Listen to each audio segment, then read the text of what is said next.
بسم الله الرحمن الرحيم والصلاة والسلام على من بعثه الله ورحمة للعالمين. Ce comité est né spontanément, puisque on allait souvent soutenir cette résistance. Mais ces 3 dernières années, il y a eu des massacres intolérables à Ashraf et à Liberty.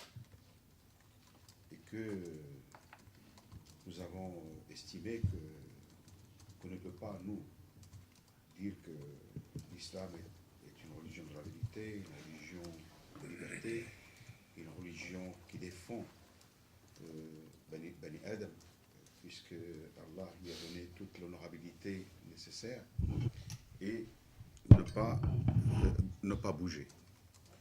Et nous étions, si vous avez sur YouTube, vous verrez cette conférence que nous avons mis en place pour la mise en place de ce...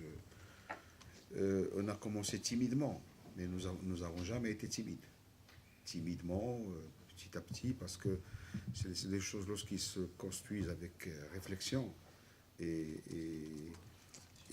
objectif, on va loin. Vous voyez, je suis ravi qu'autour de cette table, il y a des éminentes personnalités de droit, de réflexion, de la fatwa, de la théologie.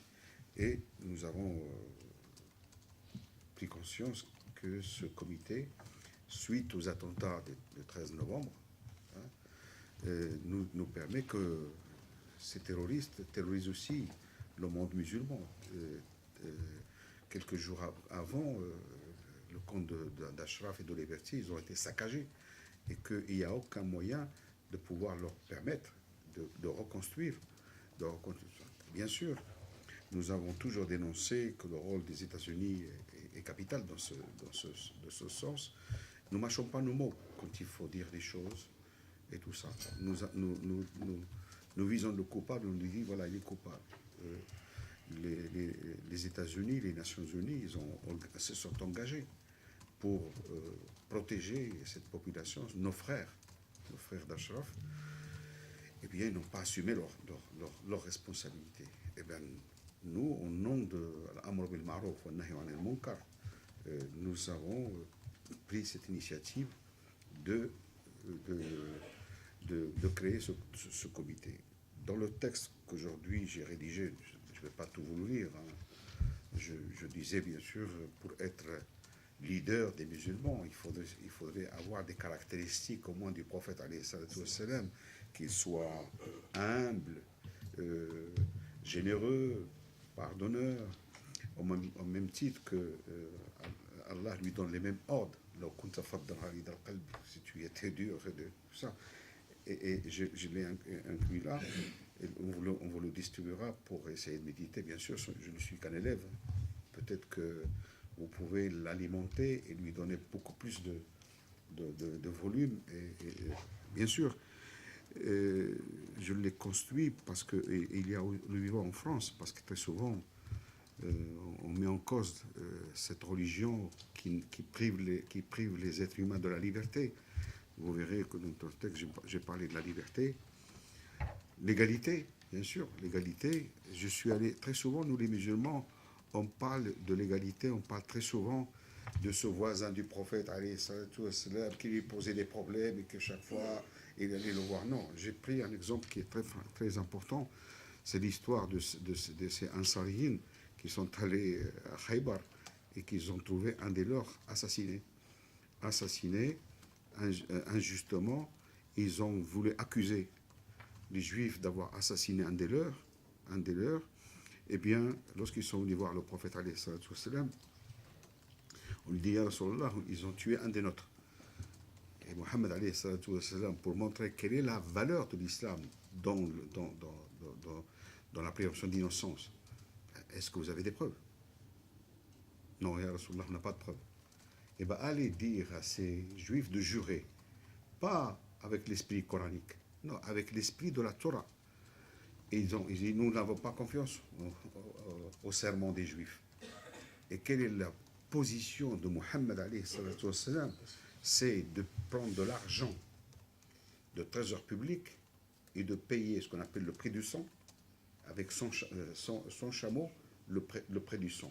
Et il y a aussi l'exemple, parce que très souvent, ils nous reprochent en Occident, comme quoi la liberté des minorités n'est pas respectée en terre d'islam. Bien sûr, je disais dans un de mes passages ici, je disais que le monde musulman a besoin de beaucoup de printemps pour qu'il y ait des étés radieux dans le monde.